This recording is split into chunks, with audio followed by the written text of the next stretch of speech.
Court ने शुक्रवार को मुंबई के एक कॉलेज के उस परिपत्र पर आंशिक रूप से रोक लगा दी है जिसमें कॉलेज परिसर में हिजाब, बुर्का, नकाब पहनने पर पाबंदी लगाई गई है। सुप्रीम कोर्ट ने साथ ही ये भी कहा कि छात्राओं को यह चयन करने की पूरी स्वतंत्रता होनी चाहिए कि वह क्या पहने। शीर्ष अदालत ने यह भी कहा कि शैक्षिक संस्थान छात्राओं पर अपनी पसंद को नहीं थोप सकते। मुंबई के कॉलेज में हिजाब, बुर्का और नकाब पर पाबंदी को लेकर काफी विवाद हुआ था। इस मुद्दे पर राजनीतिक बयानबाजी भी सामने आई थी। सुप्रीम कोर्ट ने टिप्पणी करते हुए पूछा कि क्या आप लड़कियों के बिंदी या तिलक लगाने पर भी प्रतिबंध लगाएंगे। मुंबई के कॉलेज ने हिजाब, नकाब और बुर्का पर पाबंदी लगाते हुए बाद में जींस पर भी पाबंदी लगाई थी। न्यायमूर्ति संजीव खन्ना और न्यायमूर्ति संजय कुमार की पीठ ने एनजी आचार्य और डी.के.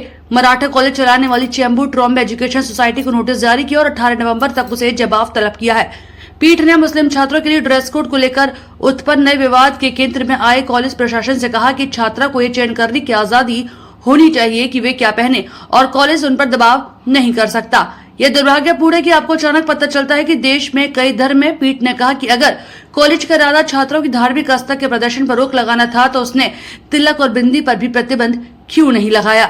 न्यायालय ने एजुकेशन सोसाइटी की ओर से पेश वरिष्ठ वकील माधवी दीवान से पूछा कि क्या छात्रों के नाम से उनकी धार्मिक पहचान उजागर नहीं होती। हालांकि पीठ ने कहा कि छात्रों को कक्षा के अंदर बुर्का पहनने की अनुमति नहीं दी जा सकती और न ही परिसर में किसी भी धार्मिक गतिविधि की अनुमति दी जा सकती है।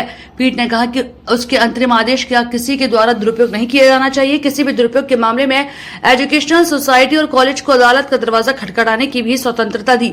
शीर्ष न्यायालय परिसर के अंदर हिजाब, बुर्का और नकाब पर प्रतिबंध लगाने के कॉलेज के फैसले को बरकरार रखने वाले बम्बई उच्च न्यायालय के फैसले को चुनौती देने वाली याचिका पर सुनवाई कर रहा था। जैनब अब्दुल कयूम सहित अन्य याचिकाकर्ताओं की ओर से पेश वरिष्ठ वकील कोलेट गोंजाल्वेस और वकील अबिहा जैदी ने कहा कि प्रतिबंध के कारण छात्राएं कक्षाओं में शामिल नहीं हो पा रही हैं। संविधान के कोर्ट में अब चीजें हैं तो इसलिए इन पर कोई भी टिप्पणी करना अनुचित है, लेकिन भारतीय जनता पार्टी के लोग, उनके समर्थक वर्ग और उनका समर्थक मीडिया कहीं न कहीं इन सारी चीजों को, कानूनी चीजों को पछड़े में डाल करके देश में सांप्रदायिक जो माहौल करना चाहता है उसका अब देश का युवा विरोध कर रहा है, देश की महिलाएं विरोध कर रही हैं। युवा अपने बेरोजगार से मुक्ति चाहता है, बेरोजगारी से मुक्ति चाहता है, अपनी नौकरी चाहता है, महिलाएं महंगाई से मुक्ति चाहती हैं और ये लोग इसको, इन सब लोगों को मंदिर और मस्जिद में अटकाए हुए हैं।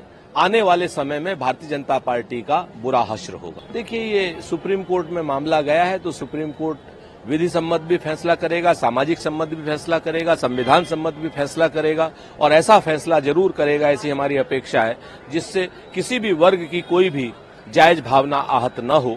सुप्रीम कोर्ट के फैसले का इंतजार कीजिए, वो एक अच्छा फैसला आएगा।